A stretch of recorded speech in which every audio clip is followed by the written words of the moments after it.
L'Institut prévoit même que 2013 s'annonce encore très difficile et risque de tuer l'objectif présidentiel d'une baisse du chômage d'ici à la fin de l'année.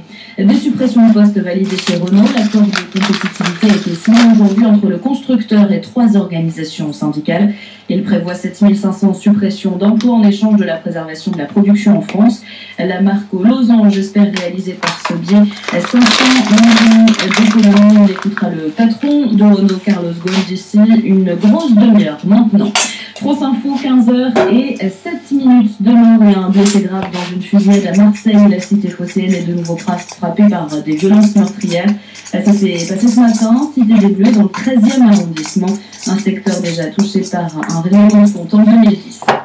Il voulait se droguer pour se soigner. La justice ne laisse pas faire. Un Belfortain atteint de myopathie a été condamné ce matin à 300 € d'amende avec sursis pour usage et détention de cannabis. Dominique Loumachi souffre d'une maladie neuromusculaire dégénérative depuis ses 8 ans. Il en a maintenant 40 et il a décidé de faire appel pour faire de son cas un symbole, Sophie Dupuis. Dominique Loumachi n'a pas été surpris par son jugement, mais il est prêt à aller jusqu'à la Cour européenne des droits de l'homme pour que la justice reconnaisse son droit à consommer du cannabis. Ce Belfortain de 40 ans fume entre 2 et 3 joints par jour, un usage dit médical pour soulager des douleurs liées à sa myopathie.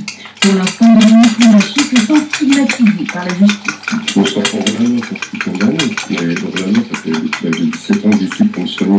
Alors maintenant, je ne suis pas là pour faire des tabacs, juste pour vivre avec une pratique derrière ma vie. J'ai aucun traitement. Le seul que j'ai, c'est le cannabis. Je sais. Alors je fais avec tout le monde. On est plusieurs qui sont malades, alors on va essayer de bouger tout ça. De toute façon, je compte vivre vieux. Alors si je peux les embêter encore un peu pour changer la politique de la France, on le fera. Et pour se défendre, Dominique Loumachi se réfère à l'article 122-7 du Code pénal, un article qui autorise un individu à enfreindre la loi s'il est en danger. Malgré les 5 ans de mise à l'épreuve, le Belfortain comptait fumer un joint dès son retour du tribunal. Sophie Dupuis, France Bleu Belfort-Montbéliard pour France Info. Marie-Odile Berthella-Geffroy pourra-t-elle continuer son instruction sur le drame de l'Amiens? Elle devrait être fixée normalement dans les minutes à venir.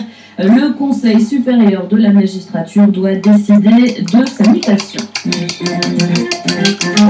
Deuxième jour de conclave au Vatican et volée noire au-dessus de la chapelle Sixtine. Ce midi, les 115 cardinaux chargés de trouver un successeur à Benoît XVI sont toujours enfermés. Un scrutin qui se poursuit cet après-midi et qui est observé par les catholiques du monde entier. À l'image de sœur Marie-Alexandrin venue de Lourdes avec d'autres religieuses pour assister à ce conclave. Elle prie matin et soir à Saint-Pierre. Nous prions sur la place Saint-Pierre dans l'attente du nouveau pape que Dieu a déjà choisi. Donc là, il y a des sœurs de plusieurs pays qui sont rassemblées, qui sont venues exprès pour cette présence de la communauté pendant le conclave. On part le matin en pèlerinage, à pied, dans la prière, et on arrive sur la place Saint-Pierre, et là, nous attendons. On s'équipe, comme il pleut, on a les parapluies et l'imperméable. C'est très simple. On éduque l'évangile, c'est-à-dire on l'apprend par cœur, dans une grande joie aussi, pour toute l'Église.